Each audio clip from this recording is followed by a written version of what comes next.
Hay muchos temas para hablar, uno de ellos está instalado en la sociedad, es esta situación que se generó en un ómnibus de Montevideo. ¿Qué hay para informar a la población?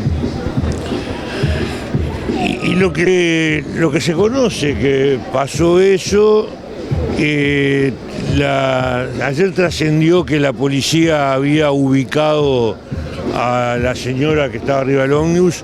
La policía la identificó con cámaras que estaban en 18, pero no se conectó con ella, no habló. Para hacer eso tenía que hacerlo desde el punto de vista judicial. Y bueno, han aparecido como 4 denuncias más. En ninguna se pudo comprobar que hubiera una droga que causaba ese efecto. Y bueno, no tengo mucho más para decir. ¿Se está investigando? Lo tomó la policía el primer hecho y lo judicializa, entonces a partir de ahí es la justicia la que tiene el caso. ¿Preocupa que a través de las redes sociales se difunda esto y que malinterprete la sociedad? A mí me preocupa que lo que la doctora toxicóloga del Hospital de Clínica dijo, que por un lado era altamente improbable y por otro lado dijo que era nula la posibilidad de que al aire libre un celular pudiera producir ese efecto. Con esa caracterización por parte de la doctora, me preocupa que genere un efecto en algunas personas que pueden tener algún afán de trascendencia y que se generalice este tipo de denuncia que por lo que se vio no tiene base.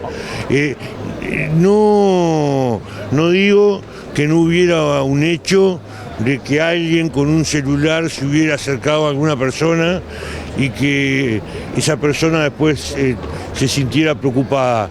Lo que yo creo que no genera esa situación de enfermedad, no la genera un celular, creo. Sí que alguien puede afectarse, no por el efecto de una droga, sino por el efecto de una sensación generalizada, y haga la denuncia. Y bueno, la policía la tomará. Ahora, ministro, usted dice que esta persona que bajó del ómnibus está identificada. ¿La policía, me supongo, la va a citar para tomarle declaraciones? La cita si la jueza que tiene el caso dice que la cita, si no, no. Porque esto está judicializado, está el tema. ¿Hay una suerte de psicosis por parte de la población con respecto a este caso puntual, ministro? ¿Entiende usted? Yo no sé si hay una psicosis por parte de la población, porque decir eso es todavía generalizarlo mucho más. Pero que hubo 3 o 4 denuncias más a partir de eso y que se partió la base que no había motivo para creer que una droga hubiera creado el problema, lo hubo, eso lo hubo. Entonces, pero son 4 o 5, no son más. Yo diría que hay una psicosis y se generaliza todavía más. ¿Cómo vio la actitud de CUCSA de subir el comunicado a las redes sociales? Bueno, yo creo que CUCSA después se desdice y ese es un problema, porque cuando lo suben ayuda a generar el efecto. Después comprueban que no lo tenían grabado y que por lo tanto no lo tenían comprobado. Lo que está comprobado es que el chofer del ómnibus recibió la preocupación de la pasajera que vio bajar una pareja. Las cámaras también mostraron que una pareja no, bajó una señora y un señor, que las cámaras muestran que cada cual agarra para su lado, que ni se hablan. Y bueno, el chofer comprueba eso, que bajaron 2 personas, que la muchacha le planteó la preocupación, que le dijo que se sentara y la llevó a destino. y nada más, no. Pero la empresa tendría que haber esperado primero contactarse con las autoridades, con la policía y después hacerlo público. Yo no... ¿Cómo se debería haber manejado? Y yo no me voy a meter yo cómo se debe haber manejado la empresa. Yo creo que colgó algo que no tenía validez real, porque no estaba grabado y no se pudo comprobar. Y eso es un problema. En el Uruguay hay trata de personas y generalmente ¿cómo es? ¿Cómo se da generalmente? No, la trata de personas no tiene nada que ver. Por eso, ¿cómo es? Para que la gente entienda, ¿en qué circunstancias se dan? Bueno, la trata de personas se puede dar por engaños, se puede dar porque también la persona que viaja está de acuerdo en hacerlo, otras veces está de acuerdo porque le engañaron, le pintan una realidad que después no existe, pero no es a través de un celular que puede producir un efecto de este tipo porque existe una droga o porque tiene corriente eléctrica, no sé, todo lo que se ha dicho me parece que no es el camino de la trata. El camino de la trata es otro, generalmente no lo hace una persona, lo hace un grupo de personas, forma parte del crimen organizado, tiene conexiones internacionales, no es eso. Yo creo que no es el caso. Ministro, ¿cómo toma la carta de Peñarol deslindándose de responsabilidades en los disturbios de los festejos? Yo no me gustó la carta porque la decisión de que la policía no ingrese a las canchas no es solo una comunicación de la policía, se ha conversado, en determinado momento se planteó que estuviera afuera de los espectáculos. Nosotros nos han mandado, esto lo dije 1000 veces, lo voy a seguir diciendo, nos han pedido que fuéramos a Europa para interiorizarnos cómo es la situación en Europa y cómo controlan la inseguridad en el deporte, la violencia en el deporte en Europa. Y el punto 1, de donde se arranca para estudiar el tema, es que los responsables de la seguridad de un espectáculo son los que organizan el espectáculo. Entonces, acá se pretende que el responsable de la seguridad del espectáculo adentro del escenario sea la policía. Y se le pide a la policía que ejerza el derecho de admisión. La policía solo puede ejercer el derecho de admisión si se cumple con lo que se ha comprometido hace mucho tiempo los clubes y la Asociación Uruguaya de Fútbol, que es instalar cámaras de identificación facial. De otra manera no lo puede hacer. Entonces, no, me parece que el comunicado tira responsabilidades a la policía por un lado, por otro lado a la AUF, y me parece que es un error que de estas cosas se salen si cada cual asume sus propias responsabilidades. Ministro, y las declaraciones de la jueza Ana de Salterain, que dijo que la policía no llevó ningún detenido por los incidentes, ¿cómo las toma? Y procesó a 4, si llevó uno solo me parece que es un poco difícil.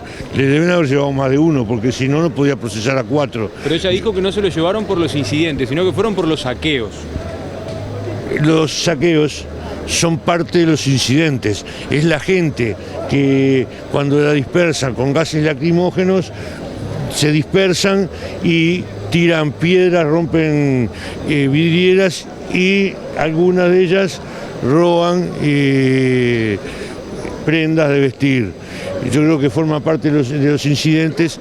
Yo creo que también hay que contextualizar lo que dice la jueza y no ponerla fuera de contexto, porque la jueza dice eso que dice cuando se le había llevado a alguna gente. Después se le siguió llevando gente, y porque uno de los problemas fue una camioneta que se identificó y que se los detuvo después porque se fueron del lugar de los hechos.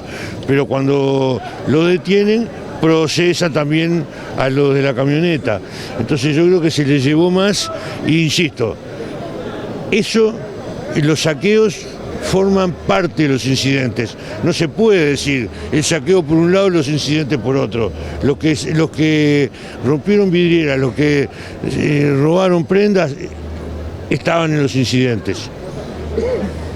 Bien, y sobre el recluso de Guantánamo, que está la información hoy de que se fue del país.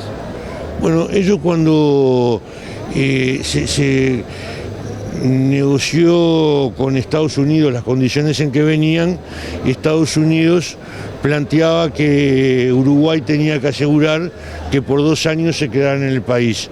Uruguay no le aceptó esa condición, planteó que la única forma en que los recibía era en carácter de refugiado y con el estatuto del refugiado. Y el estatuto del refugiado le permite salir del país cuando quiera. Y entonces Uruguay no le impide la salida del país, lo que tiene que tener alguien que lo reciba. Eso yo no lo sé si alguien lo recibía.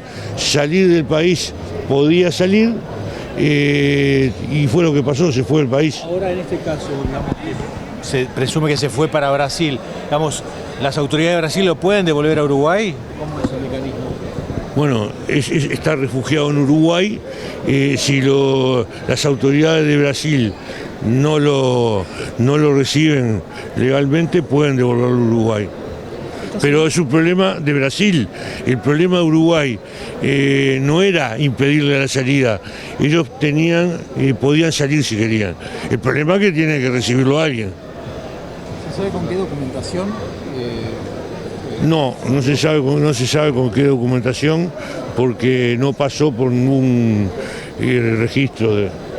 Para que quede un poco más claro, ministro, ¿ellos no tienen un tiempo de permanencia en Uruguay específico, determinado? No, ellos tienen el estatuto del refugiado.